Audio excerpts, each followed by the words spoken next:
Hai teman-teman, salam budi luhur, annyeonghaseyo. Bertemu lagi dengan saya Atik Ariesta. Video kali ini adalah video untuk mata kuliah algoritma dan struktur data 1 dengan materi fungsi. Pada video ini akan membahas tentang topik pembahasan pemanggilan fungsi. Selanjutnya adalah topik pembahasan kelima mengenai pemanggilan fungsi. Pemanggilan fungsi cara pertama yaitu call by value. Call by value sering disebut dengan passing by value, yaitu cara pemanggilan fungsi dengan melewatkan nilai parameter variabel. Fungsi yang mengirimkan nilai dinamakan calling function. Sedangkan fungsi yang dipanggil untuk menerima nilai dinamakan called function. Teman-teman dapat memperhatikan contoh call by value. Terdapat deklarasi fungsi cetak yang memiliki argumen int t. Definisi dari fungsi cetak adalah menjalankan perintah mencetak variabel t dari fungsi cetak. Definisi fungsi ini disebut dengan called function, yaitu fungsi yang akan dipanggil jika teman-teman ingin menggunakan fungsi ini. Jangan lupa, dikarenakan fungsi cetak memiliki argumen yaitu int t, maka ketika teman-teman memanggil fungsi ini, teman-teman harus menyertakan parameter. Cetak T pada fungsi utama dinamakan calling function yang menyertakan parameter T. Artinya, ketika memanggil fungsi cetak selain menjalankan perintah yang ada pada fungsi cetak, juga akan mengirimkan data yang disebut dengan passing by value ke fungsi cetak, di mana nilai yang dikirim adalah parameter T pada calling function ke argumen T pada definisi fungsi. Nilai T pada fungsi utama adalah 7 yang diperoleh dari A ditambah B yaitu 5 ditambah 2, sehingga nilai T ketika fungsi cetak dipanggil atau parameter T adalah 7. Di mana pada kasus ini variabel T pada fungsi cetak akan digunakan pada perintah printf. Pada kasus ini antara parameter dengan argumen memiliki nama variabel yang sama, tetapi sebenarnya nama parameter dengan argumen boleh berbeda. Maka dari program ini yang tercetak adalah 7. Teman-teman dapat mengimplementasikan call by value pada array satu dimensi. Ingat, yang dikirim adalah nilai pada setiap elemen array. Pada contoh ini terdapat deklarasi fungsi yaitu void cetak yang memiliki argumen berupa array yaitu int b5, di mana definisi dari fungsi cetak adalah melakukan cetak isi array b.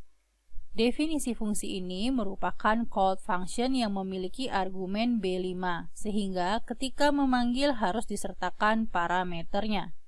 Pada fungsi utama terdapat calling function cetak dengan mengirimkan parameter A. A adalah variabel berupa array sehingga A akan berisi nilai setiap elemen array, di mana nanti parameter ini akan diterima pada argumen B5 di fungsi cetak. Sehingga yang tercetak adalah nilai dari setiap elemen array B yang bersumber dari parameter A. Jika teman-teman perhatikan pada kasus ini, parameter dan argumen memiliki nama variabel yang berbeda. Pemanggilan fungsi cara kedua yaitu call by reference adalah pemanggilan fungsi dengan melewatkan alamat variabel. Kebanyakan yang dikirim adalah nilai pointer yang mereferensi ke suatu data atau disebut passing by reference. Karena berhubungan dengan pointer, maka operator pointer harus digunakan yaitu simbol dan serta bintang. Teman-teman dapat memperhatikan contoh call by reference. Terdapat deklarasi fungsi cetak yang memiliki argumen berupa pointer yaitu Q. Definisi dari fungsi cetak adalah menjalankan perintah mencetak nilai yang ditunjuk oleh pointer Q. Definisi fungsi ini disebut dengan called function, yaitu fungsi yang akan dipanggil jika teman-teman ingin menggunakan fungsi ini. Jangan lupa, dikarenakan fungsi cetak memiliki argumen yaitu pointer Q, maka ketika teman-teman memanggil fungsi ini, teman-teman harus menyertakan parameter. Cetak P pada fungsi utama dinamakan calling function yang menyertakan parameter P. Artinya, ketika memanggil fungsi cetak selain menjalankan perintah yang ada pada fungsi cetak, juga akan mengirimkan referensi data yang disebut passing by reference.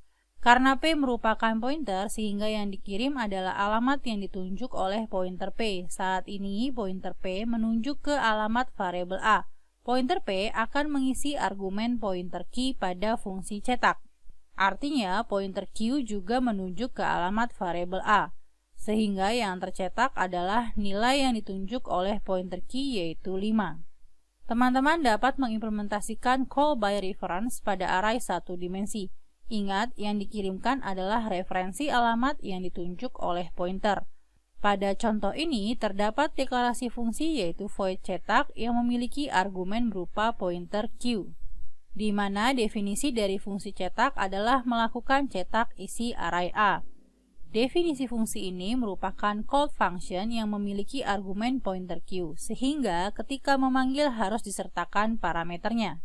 Pada fungsi utama, terdapat calling function cetak dengan mengirimkan parameter p. P adalah pointer yang menunjuk ke array A, di mana nanti parameter pointer p ini akan diterima pada argumen pointer q di fungsi cetak. Artinya, pointer q juga menunjukkan ke array A sama seperti pointer p. Sehingga yang tercetak adalah nilai dari setiap elemen array A yang bersumber dari referensi alamat pointer q sesuai dengan pointer p. Berdasarkan topik pembahasan kelima, maka dapat ditarik kesimpulan terdapat dua cara memanggil fungsi, yaitu call by value, yaitu memanggil fungsi yang disertai dengan pengiriman data atau disebut dengan passing by value. Kedua, yaitu call by reference, yaitu memanggil fungsi yang disertai dengan pengiriman referensi alamat atau disebut dengan passing by reference. Sekian video kali ini mengenai pemanggilan fungsi. Semoga teman-teman dapat memahami tentang cara pemanggilan fungsi. Teman-teman dapat melanjutkan ke video berikutnya mengenai variabel lokal dan global, serta pemanggilan fungsi di dalam fungsi lain. Salam budi luhur.